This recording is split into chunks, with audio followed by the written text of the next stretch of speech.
quite excited to get into that. But Jeff, what would you like to have a conversation about right now while we're on Facebook? Are you there? I am. I'm here. Okay, so what would you like to talk about? Your choice. Oh, I'm sorry. I'm sorry. I missed the. I was in totally enthralled. And I was like, "This is really great listening to you." Um, well, we could talk about anything you like. I've just really enjoyed our conversation the last few minutes, talking about my background. As I said, I grew up in the United States, and I've been here in New Zealand, Kiwi land, for the last 40 or so years, a little bit over 40 years, and it's been an amazing adventure. I have this sort of I call it my nillionaire to millionaire story, really, where we went from struggling and if there was a rule book of an easy paved life, Faye, to take, follow the yellow brick road and take the goat track. I seem to have taken the goat track in life. So we've been having fun talking about that and kids and things. But do you have a question for me? I'm happy to answer anything. What do you think your audience would like to know? Oh, well, anything, because my conversation is just like sitting in a cafe having a conversation. So I want to know what this yellow brick road or the goat track was like for you before you got onto the yellow brick road. How hard was life for you when you were raising your children, trying to find out what your purpose and passion were? Because I know you know it now, but what was it like? What was the, I want to say the word struggle, but I don't like that word. What was it that gave you the ability to create what you've created today? Yeah, it's a great question. Faye, it was a struggle. As we were talking about previously, I dropped out of school shortly after coming here to New Zealand, and I ended up washing dishes in a restaurant. And as I said, they saw great ability in my dishwashing skills and promoted me into their management. I was working with Pizza Hut restaurants owned by Pepsi, and after I'd left that, after saving them that $3 million and getting a $500 bonus and realizing I was I think like that's an insult. well, it was, and it wasn't even about the money. It was really about the lack of recognition, Yeah, lack of acknowledgement. I'm a creature of acknowledgement and recognition. I think we all are. We all Well, are in some way, shape, or form. well, unless you're an accountant, no disrespect to accountants, but the company I was run call by an them number crunchers. accountant. They Um, like numbers. we found ourselves in debt. We made a lot of mistakes. The yellow brick road to me is, you get taught this, I call it the lie: get a good education, get a good job, you're gonna have a good life. Doesn't really And work, does it? I didn't have an education. As I said, I was dyslexic and dropped out of school, and I, kind of, I didn't follow that yellow brick road. I took this goat track, and we ended up in debt. And I remember, very clearly, we had our kids were sleeping on mattresses on the floor. We lived in a little 60 square foot little house, with the threadborne carpet where you could see the wooden floorboards underneath, right through the carpet. I remember, we'd taken, it was a 2 bedroom little place. We had rented out one of the rooms to a friend because we needed the money to be able to pay, for the cost of living there. We turned a small little living room. We put a sheet up with some thumbtacks, as a barrier, and we put our bed into the living room, and we lived in this little tiny dining room with a little round table and one couch, tiny little TV, and it was a struggle. We were literally living, day to day, trying to get by. I had this old Honda with a leaky sunroof. Oh my gosh, Faye! You're taking me back a little bit here, but This is good. I like it. it it had a leaky sunroof, and so when you drove uphill it was fine, but if you drove downhill, the water would come out of the roof down your back of your neck. The carpet was kind of damp, and it was musty. Smelly. Musty. One day, Faye, I got into the car and there was a mushroom growing in the carpet, and that was the day when I realized I'd hit rock bottom. It was that day that it was like, you know what, I need to change something. I'm not going to Um, look at mushrooms in the same way anymore. exactly. A mushroom growing in your car. like a mushroom growing in the garden, Seriously. right? So it was tough. It was really tough. Um, and I was proud. I didn't want to ask for more help. Um, and so we struggled. We really, really struggled. At the time we had three kids under 5.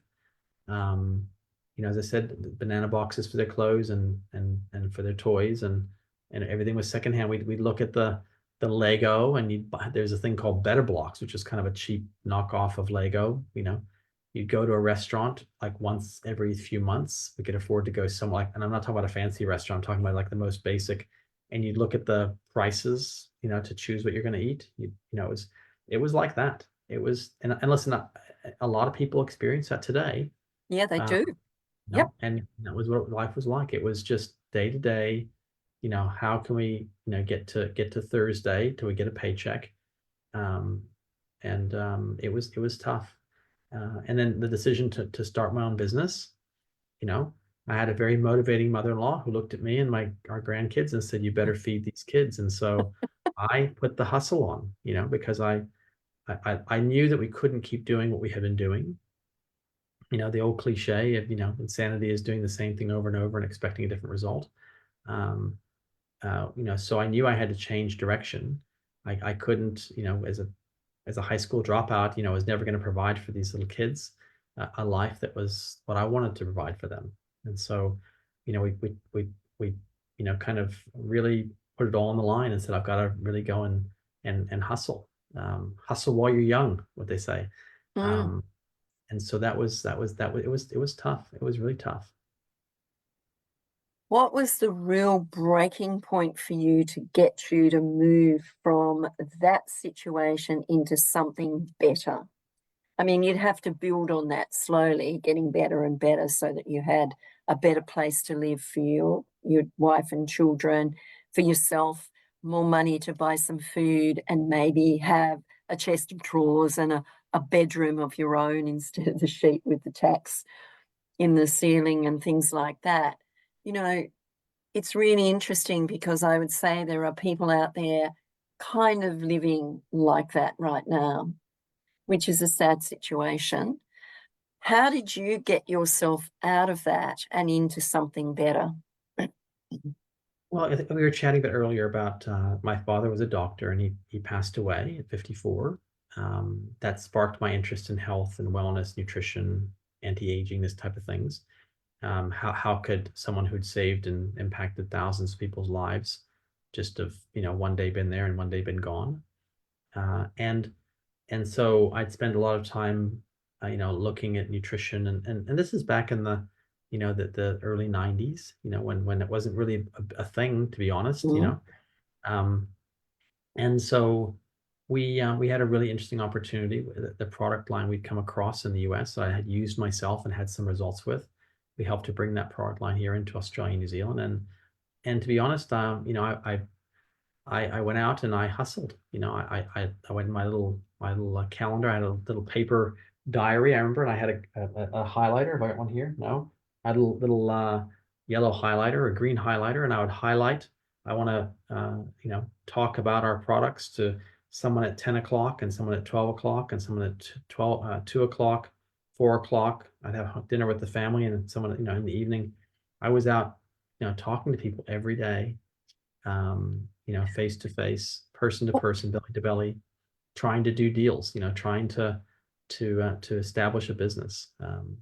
What was it like when you were talking to people? Because you would talk to people and some people would say yes, but I would say the majority would have said no. What was that feeling like for you? Did you feel like you wanted to give up, or was it the determination that you had just to push through all that and keep going? Well, I was talking about this with someone today because I have the opportunity of coaching lots of people today in business. But let's are you a fan of Lord of the Rings? Are you? Yes, Okay. I I sat up all night and watched the whole lot of them once with a group of people. Yes, I'm a fan. All right. Well, let's change the context of the story. And there's a point in this. I think your audience might like it. I certainly I've spoken to lots of people in the past. Let's change the narrative. Frodo's walking in the Shire and he bumps into his good friend Gandalf. And Gandalf says, to him, Frodo, Frodo, Sauron, the evil Sauron is coming to destroy the Shire. Can you take this ring? Can I vest this ring to you to take to that volcano, Mount Doom, and throw this ring in, which will defeat the evil Sauron? And he goes, sure, Gandalf, no problem. And he gets his best mate Sam, and they pack a picnic, lunch and a little blanket, and they go strolling off into the meadow, and there's butterflies, and there's the clouds are in the air, and they're singing songs, and then they make camp under a tree and look at the stars, and they tell tales. They wake up the next morning, they walk to the top of the mountain, and they throw the ring in, and the evil Sauron is destroyed. Wouldn't that be the greatest epic tale of all time? It sounds boring. Fabulous. Sounds absolutely boring, doesn't it? I mean, Well, but if you didn't have would you? challenges, That's exactly right. What really happened in the story, right? mm, At every turn, there was obstacles. yes, yes. Even Gollum, who was pretending to be there to guide them in the right way, was undermining them. My precious, we call them dream stealers in life. Sometimes we have those people in our family and our friends who pretend to be our advocates and are supporting us, but underneath they're kind of, Looking at undermining, you as if you're weird. you know. And to be honest, it's those obstacles, it's the difficulties in life, it's the challenges in life, it is the things we overcome that make us who we are, that give us that character, that make us feel that we've accomplished something. If we don't have an obstacle to overcome, we don't feel, as human beings anyway, we don't feel that we have self-worth. And I think it's a really important question you ask. I think challenges, I always say, if someone throws a challenge at you, there's always a way around it. Or I say a spanner in the works. There's always a way around it. What you've got to do is sit back, remove the emotion from whatever it is, and look at what is actually going on. And you usually can achieve or get through that challenge onto the other side to something else. But life is a challenge. Just depends on how you either react or respond to it as to how you achieve what you want to achieve. Yeah, I agree. Absolutely. What's my little saying? E plus R equals O. E plus R R equals equals O. O. Okay, what Events does E? happen. Events Yep, happen, right? yep, We have a reaction to it, and yep. that reaction determines our outcome. Oh, so simple. It's a bit like D DOS. Was it DOS or your initials after on your business Oh, card? HSD. HSD. I have to write High that school down. dropout. Thanks for reminding me, Faye. Thanks for reminding me. But the thing is that you can be a high school dropout. There is a song about that somewhere, isn't it? In a musical or something. But whether you're a high school dropout or what, doesn't mean to say that you cannot achieve greatness in this life. It depends on who you are, your determination, your desire, your passion, your courage, your strength, never giving up. If someone says to me, oh, you can't do that, don't tell me I can't do anything, because it makes me more determined to achieve it. And if I can't achieve that, I'll find something else that I can. So I asked someone, I had this challenge of asking a few people how they perceived me or how they saw me. And I asked one of my friends, and she said, stubborn was the first word that came out of her mouth. And I said, yes, because I never give up. So, it doesn't matter what the challenge is, there's always a way around it. And you don't have to stay in the place that you're in forever.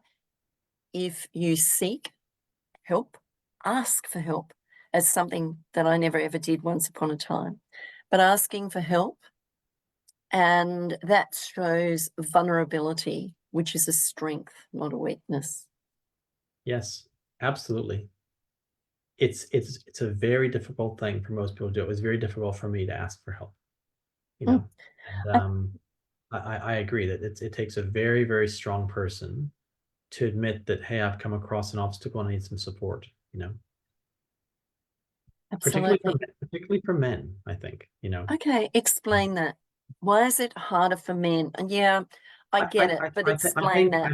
I think we're just taught, you know, don't cry and you know, we get taught behaviors as young men, as boys and young men, that we should be able to do it on our own. You know, it's an inherent thing. It may be some genetics in there too, or some inherited traits, but definitely I've found that men are less uh, likely to ask for help. Women Mm. more intuitively might ask for help more intuitively. Okay, you know, that's a big, broad, you know, description, because obviously there are many men who do, and there are many women who don't. But that's probably, you know, probably not far wrong that most more men than women won't ask for help and support when they need it. And that's why there's, They don't want to open up to what's really going on. yeah, and that's why there's a lot of suicides with men, more so with men Because than we women. fix things, you know. When my wife asks me, you know, says something to me, and I get caught I'm sure it's a trap. I get caught all the time, you know. This is happening, and I come up with a solution. I didn't want the solution. I just wanted you to hear me, you know. So you were in trouble anyway. I get caught all the time, you know. I go, oh, that's right, and I have to say to her, I'm sorry, honey. I apologize. You know, men, we just like to try to fix. I was trying to fix the problem. I didn't tune in that you just wanted me to hear it. Mm. And it is true what you say. Men men don't want to be seen as crying or showing emotion. But you know what? You're the same as females. You're the same as women. I mean, why can't you show your emotion? I think it's really important for everyone to be able to show their emotion, regardless of who they are or where they stand in life. I don't care whether you're up here on the glass ceiling or whether you're down here in the lowest, deepest hole you've dug. Everyone should be able to show emotion. No, I agree. I think it's a showing weakness. You know, an emotion can be seen as a weakness. I agree with you. It's actually a strength. It is a Uh, strength. it's Yeah. actually much harder to show emotion than it is to not. But you know, Oh, as young men, we're taught, don't cry, don't you've got to be the strong one. I don't know that women and men are the same. I mean, I think I believe 100% equality, but we aren't the same. We aren't mm. wired the same. We aren't there's lots and lots and lots, well, aside from the physiological things, there's lots of differences. And it'd be um pretty boring if we were all the same, wouldn't oh, that's exactly right. it?